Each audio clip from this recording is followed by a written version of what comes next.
বিসমিল্লাহির রহমানির রহিম। আজকে আপনাদের বোর্ডিং সম্পর্কে কিছু কথা জানাবো। বাচ্চাটি অবশ্যই বোর্ডিংয়ে ছাড়ার আগে নিচে তুষ দিবেন।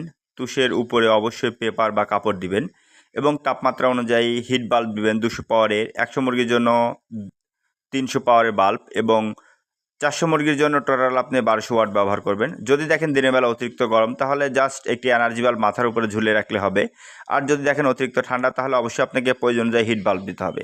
যদি তাপমাত্রা কম হয় তাহলে মুরগির বাচ্চাগুলো দেখবেন লাইটের নিচে এসে জড়সড় হয়ে আছে। আর যদি তাপমাত্রা বেশি হয় তাহলে দেখবেন মুরগির বাচ্চাগুলো চারদিক দিয়ে ঘুরছে। এবং ওষুধ হিসেবে ইনকিউবেটর থেকে বের করার পরে প্রথম 3 ঘন্টা আপনি গ্লুকোজ ডি খাওয়াবেন। গ্লুকোজ ডির 3 ঘন্টা পরে অবশ্যই আপনি লাইসোভিট খাওয়াবেন। লাইসোভিট খাওয়ানোর 12 ঘন্টা পরে আপনি সেফা 1, রেনামক্স এবং থায়াবিন ও রেনাসি একসঙ্গে দিবেন 4 দিন। আপনি 67 দিনের মাথায় রানীক্ষেত ভ্যাকসিন করবেন।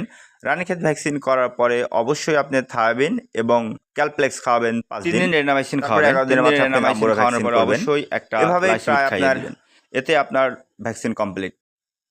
তারপরে গাম্বুরা ভ্যাকসিন করার পরে আপনি 11 দিন থেকে 15 দিন পর্যন্ত হয় লিভার টনিক না হলে জিঙ্ক খাওয়াবেন।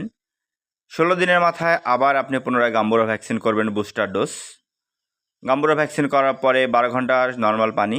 তারপরে আপনাকে অবশ্যই লিভার টনিক খাওয়াতে হবে। লিভার টনিক খাওয়ানোর পরে 3 দিন খাওয়াবেন। 21 দিনের মাথায় আপনাকে রানীক্ষেত ভ্যাকসিন পুনরায় করতে হবে।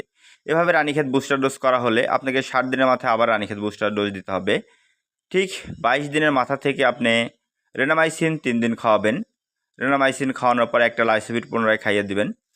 এভাবে আপনি প্রায় 30 দিন পরে আপনি একটা জাস্ট ফাউল পক্সের ভ্যাকসিন করবেন। যেহেতু আপনি ডিমের জন্য রেডি করছেন মুরগিগুলা, সেক্ষেত্রে আপনি ফাউল পক্সের ভ্যাকসিনটা অবশ্যই রানের নিচে জাস্ট সুইটা ভিজে একটা করে খোঁচা দিয়ে দেবেন, এতে হয়ে যাবে।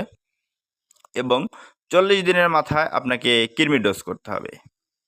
তারপর থেকে পুনরায় আপনাকে প্রতি মাসে একটি করে লাইসোভিট, 3 দিন রেনামাইসিন, এভাবে আপনার ডোজগুলো চলতে থাকবে।